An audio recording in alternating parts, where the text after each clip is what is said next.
El Consejo Nacional de Televisión y Pingüino Televisión presenta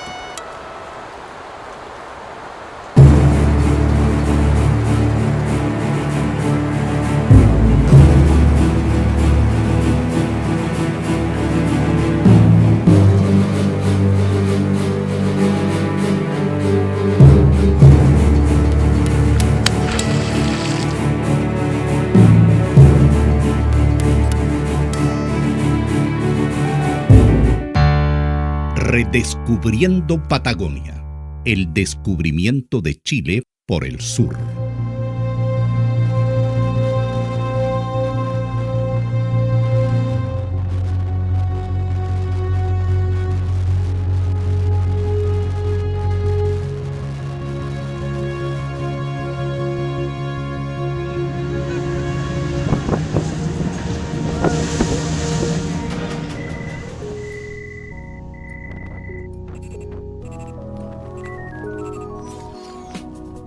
El hallazgo de Magallanes es definitorio a partir del 21 de octubre de 1520 para dar a entender a los chilenos de hoy y de siempre que el inicio del país chileno, tal como lo entendemos, tuvo comienzo en el Estrecho de Magallanes a partir de aquella fecha.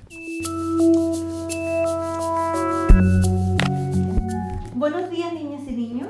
Buenos días, tía Julita. ¿Cómo están? ¿Bien? Bien. Los veo un poquito dormidos, así que vamos a hacer algunos ejercicios para relajarnos con las manos. Yo quisiera que por favor, alguno levantando la manito, me dijera espontáneamente qué se acuerda de lo que nosotros estuvimos viendo en Donde Magallanes. Entonces él fue a la corona española y le dieron. Entonces se compró la flota de 5 barcos: Trinidad, San Antonio, Concepción, Victoria y Santiago. Más o menos, ¿cuándo sería eso que llegaron? ¿Quién se acuerda? ¿En qué año, qué día o qué? A ver, ¿se acuerda usted? El 21 de octubre de 1520. Primero que todo, nuestra escuela lleva el nombre de Gran Descubridor, Hernando de Magallanes. Por lo tanto, yo creo que es un deber, es una necesidad que los niños sepan qué tan importante es Hernando de Magallanes para nosotros, sobre todo que vivimos aquí en la región. Pero yo creo que desde esta edad uno tiene que empezar con los alumnos y de a poquitito ir avanzando. Siempre lo hemos tratado de hacer de manera lúdica. Hemos hecho muchas actividades, hemos hecho actividades manuales, hemos conocido el nombre de los barcos, hemos hecho los barcos, hemos hecho escudos, hemos hecho una serie de actividades y yo creo que con cosas lúdicas de repente los niños aprenden más y mejor y son más significativas también las cosas para ellos.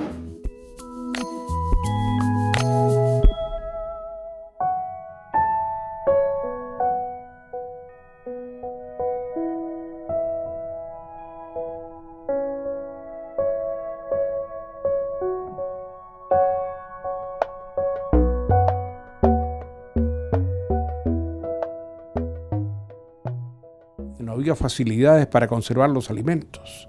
Hubo años además en que el ganado había que faenarlo rápidamente porque hubo periodos de sequía tremendos, no había pasto para alimentarlos. Esa carne que se utilizaba había que consumirla rápidamente porque no se podía conservar, no existía. Y una de las formas de poder conservar, que venía desde mucho tiempo antes, era poniéndole especias. Primero, no porque fueran conservantes, sino porque con su fuerza, la especia mata un poco el mal gusto de la carne que ya está pasada. En fin, de cualquier manera, como hubiera sido, las especias pasan a ser un bien muy apetecido para el comercio internacional.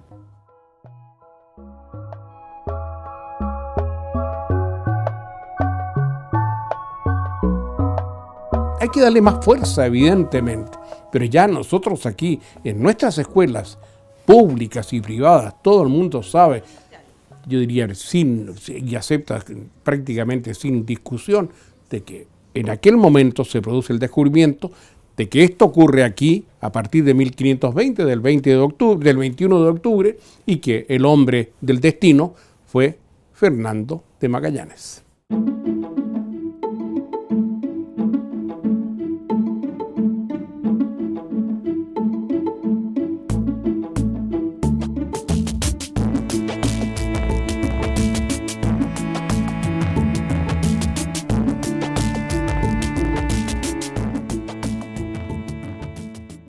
Que no soy muy buen marino, que soy hombre de tierra esencialmente, me mareo. Porque cuando uno ve cómo los buques de hoy y nuestras carabelas, aquella en la que estamos hoy día en réplica exacta, fiel, 1 a 1, ¿cierto? No eran más que un buque pesquero de los que están aquí en nuestra flota regional. Eso, una cascarita de nuez.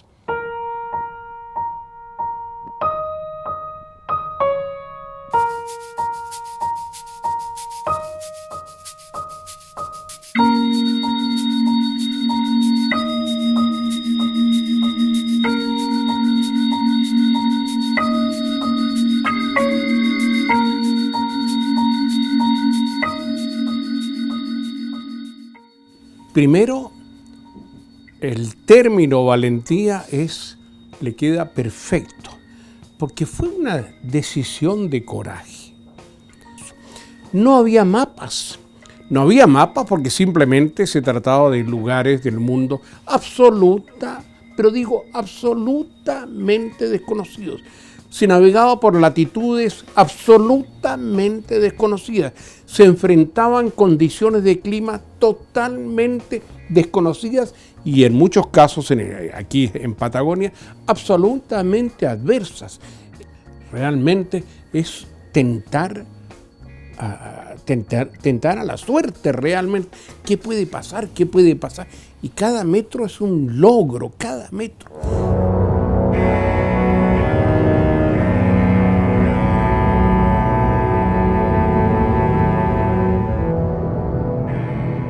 Aquellos que no han querido aceptar que Chile fue descubierto por el sur y que Magallanes es el descubridor, cuando aceptan el hecho del viaje, lo tratan en dos líneas cuando lo tratan, y pensando como si hubiera sido un paseo de señoritas en día domingo en una plaza, ¿no es cierto?, con un sol maravilloso. No fue ni paseo de señoritas, ni en día domingo, ni con tiempo maravilloso. Fue una cosa terrible, fue una lucha constante contra los elementos, contra los hombres.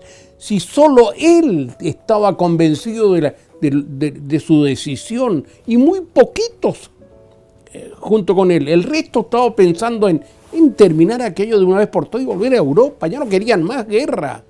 Es increíble. Y no fue una cosa sencilla, fue una cosa dificilísima.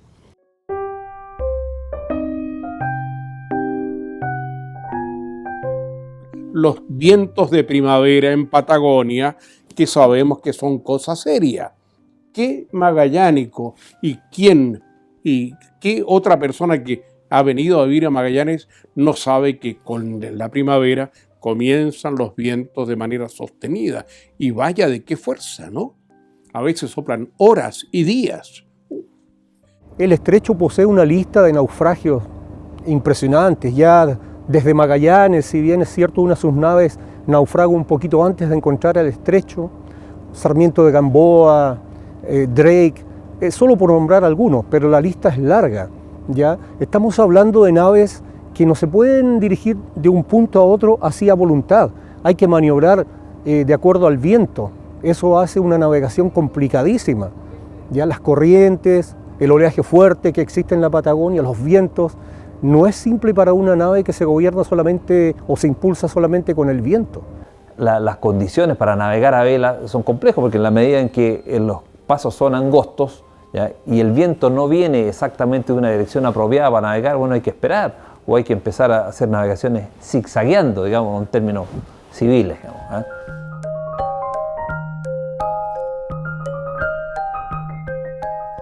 Entonces, el hecho de contar con el control de estos océanos, con el tráfico marítimo que había en esa época, recordemos que no estaba el Canal de Panamá, ¿ya?, genera en esta área una actividad comercial, productiva, de servicios muy relevante. Así que, y lo otro punto interesante es que de aquí nos permite, además, el asentamiento necesario para ir a la Antártica. Entonces tenemos dos pasos y una proximidad a un continente, a un territorio que nosotros reclamamos como nuestro también y que nos da una posición de privilegio.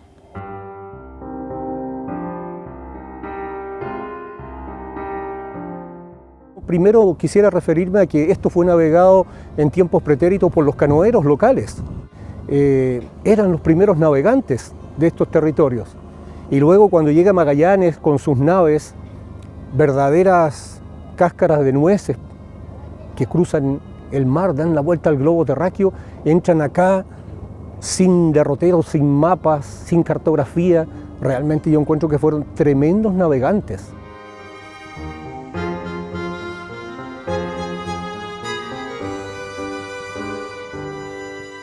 Y van a estar un par de meses retenidos en el estuario del Santa Cruz, ¿no es cierto?, hasta octubre, porque las condiciones no les estaban dadas, el tiempo no daba tregua, los vientos no daban tregua.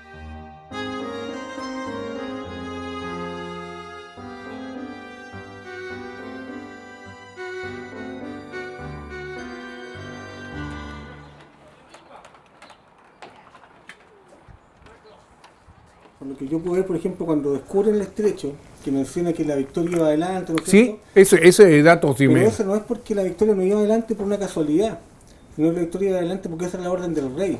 En la orden 40, la orden 36 lo dice. Cuando las naves navegan, pues hay que leerse las órdenes del rey, porque muchos de los hechos que ocurren acá dicen relación con la manera en que el rey ordenaba que se llevaran adelante las expediciones. ¿Y por qué tenía que ir la Victoria adelante? Porque era la más pequeña, por lo mismo que se hunde primero la Santiago. Ah, claro. Se enviaba a las más pequeñas. La más pequeña. Interesante ese dato. Y después, fíjese que Magallanes nunca va adelante de las distintas naves, sino que él siempre queda atrás, porque también era la orden que él tenía. Claro. Entonces, cuando manda a inspeccionar acá de nuevo, manda a las otras dos, ¿no es cierto? Así y él es. se queda atrás. Y después cuando manda de nuevo a inspeccionar, manda al bote. Claro. Y él se queda atrás. Pero Claro. no es por una falta de coraje. No. Porque era la orden que él tenía. Así es, claro. Tanto así que dice exactamente una de las órdenes, es cuando vayan a tierra, ¿no es cierto?, y haya indios, manden a los relegados por delante. Ah, sí, claro. Eso está muy claro.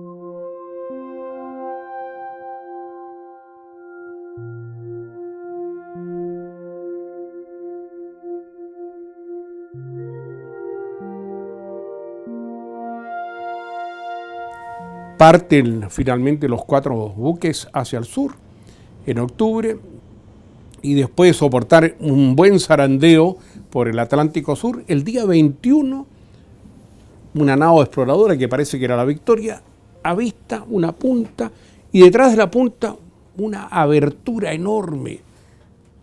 Caramba. Ellos venían, desde que habían pasado el Río de la Plata hacia el sur, cada perspectiva de modificación de costa era recorrida y explorada con especial interés, no fuera a tratarse de la boca del estrecho famoso, del canal que esperaban encontrar. Esta vez, pasada esa punta, una punta arenosa larga, que partía de un gran barranco, bueno, podía ser, y le dan la vuelta, y se dan cuenta con que hay una entrada grande. Y eso es lo que el piloto Francisco Albo de la nao Victoria, de la nao Trinidad, dice, y encontramos, dice en su diario, 21 de octubre, y parece que fue incluso pasado el mediodía, porque tuvieron que esperar las condiciones de marea para poder entrar, y encontramos una uberta como bahía, una abertura como bahía. Antonio Pigafetta, cronista y geógrafo de la República de Venecia, participó de la expedición a sus propias expensas y escribió un diario completo del viaje, posibilitado por el hecho de haber sido uno de los pocos viajeros en retornar vivo a Europa. De esa forma legó a la posteridad un raro e importante registro de donde se puede extraer mucho de lo que se sabe de este episodio de la historia. Y comienza a describir un mundo geográfico nuevo, que finalmente va a ser un gran golfo, con tierras al norte, con tierras en la parte del sur, y un fondo que no se conoce. Es el momento feliz del descubrimiento, del inicio del descubrimiento. Es cuando Magallanes comienza a poner, qué cosa más linda, casi de forma solemne, comienza a poner en las páginas de la historia a este país que después se va a llamar Chile. y comienza a poner en las páginas de la geografía del mundo a esta tierra nueva que se va a llamar Estrecho de Magallanes, bien merecido, y a un lado la tierra de los Patagones, la Patagonia, y al otro lado la Tierra de los Fuegos. ¡Qué cosa más linda! ¡Qué cosa más maravillosa!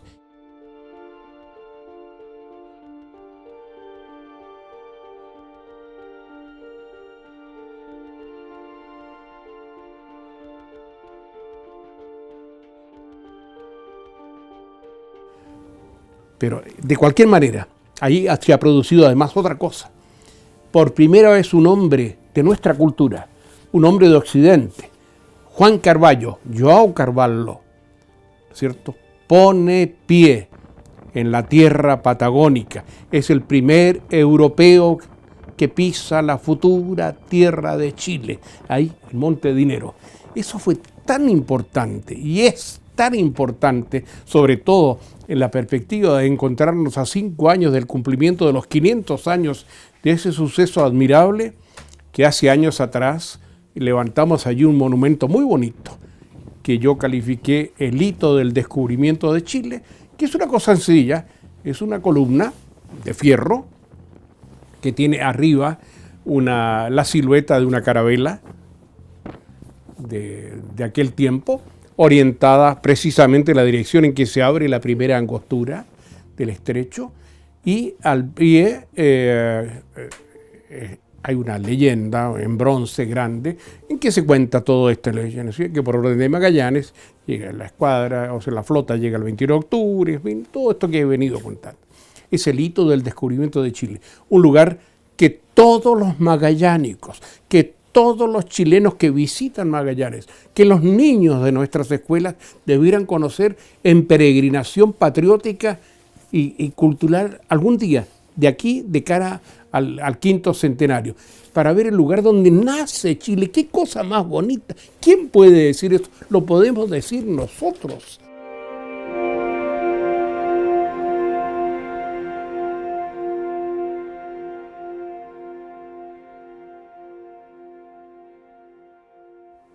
Aquí habían poblaciones a ambas orillas del estrecho, vemos, no sé, en la Tierra del Fuego, en Isla Dawson, Canoero, en Tierra del Fuego, Cazadores Terrestres, los Cernas, aquí mismo los Cahuéscaros, con visitas esporádicas de los tehuelches. Es una zona, el estrecho tenía vida, digamos, antes de la llegada de los europeos, como es obvio. Y la llegada de los europeos, más que una llegada, es un paso, ¿no? Y se suceden muchos pasos hasta que se pretende instalar una población que es la de Sarmiento. El resultado de esa empresa admirable para la geografía, la noción cabal de que el planeta es redondo, la noción cabal de la inmensidad del planeta y de la proporción entre tierras emergidas y aguas, la noción, ¿no es cierto?, de un mundo diferente, rico, variado, tremendo. Para Chile, simplemente el hecho admirable que pone a este país, que va a cobrar forma a partir de Valdivia en 1540, lo pone ya en la historia de los pueblos y ya en la geografía del planeta.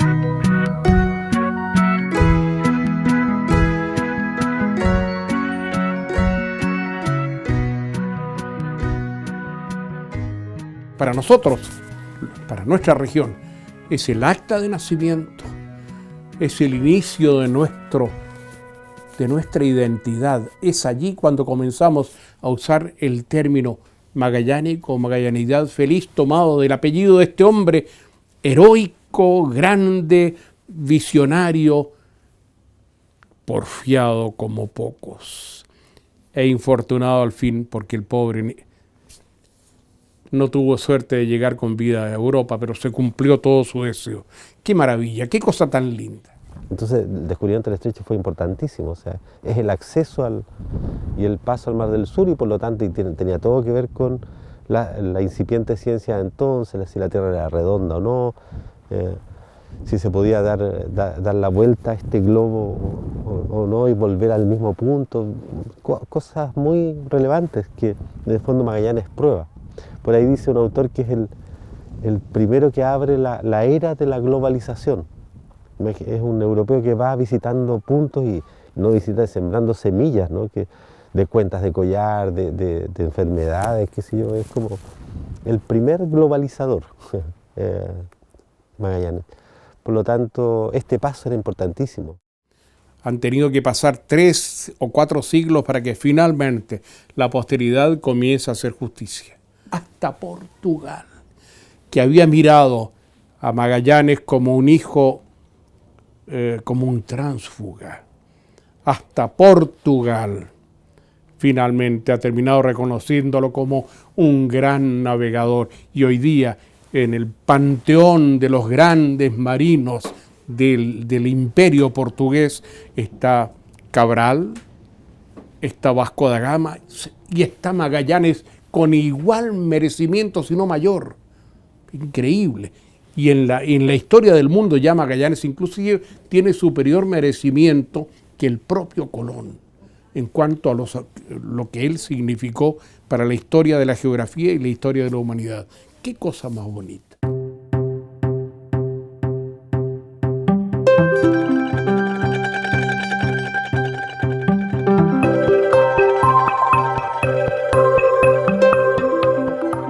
Incorporar a la noción, al imaginario popular, al imaginario incluso de la gente culta, la noción de un Chile más extenso hacia el sur, con la Patagonia, con el estrecho de Magallanes, ha sido tarea difícil y es tarea difícil. Que digo, acepten que el Chile que nosotros conocemos con los límites tan conocidos fue descubierto por el sur. No, todavía siguen pensando en el pobre Almagro, ¿no? Almagro, con todo el merecimiento, ¿no es cierto?, es un conquistador fallido.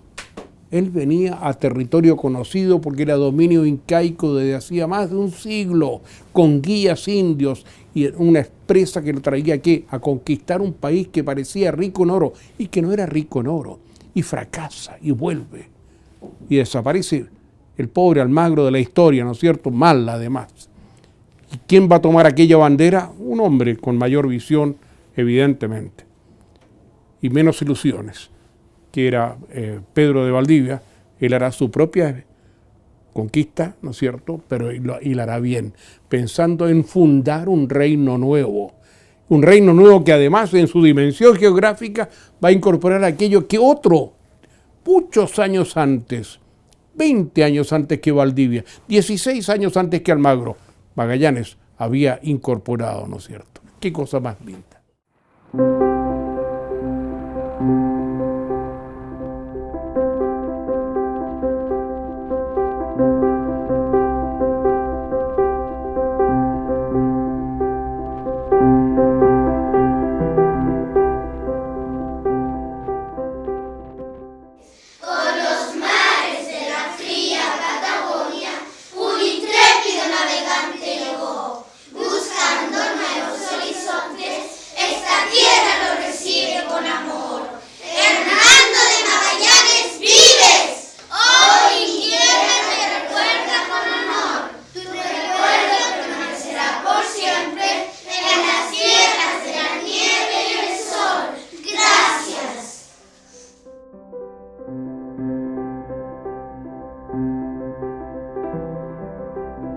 Los chilenos tienen una gran tarea pendiente en materia de conocimiento geográfico para valorizar lo que es el estrecho, valorizar lo que es el sur del Chile, toda la Patagonia, para valorizar el hecho histórico de la empresa magallánica. Y todo eso tenemos que hacerlo o prepararnos para hacerlo como Dios manda, de aquí hasta el 2020, en que se cumplirán no solo los 500 años de la gran empresa de don Fernando y compañeros, sino que los 500 años de Chile.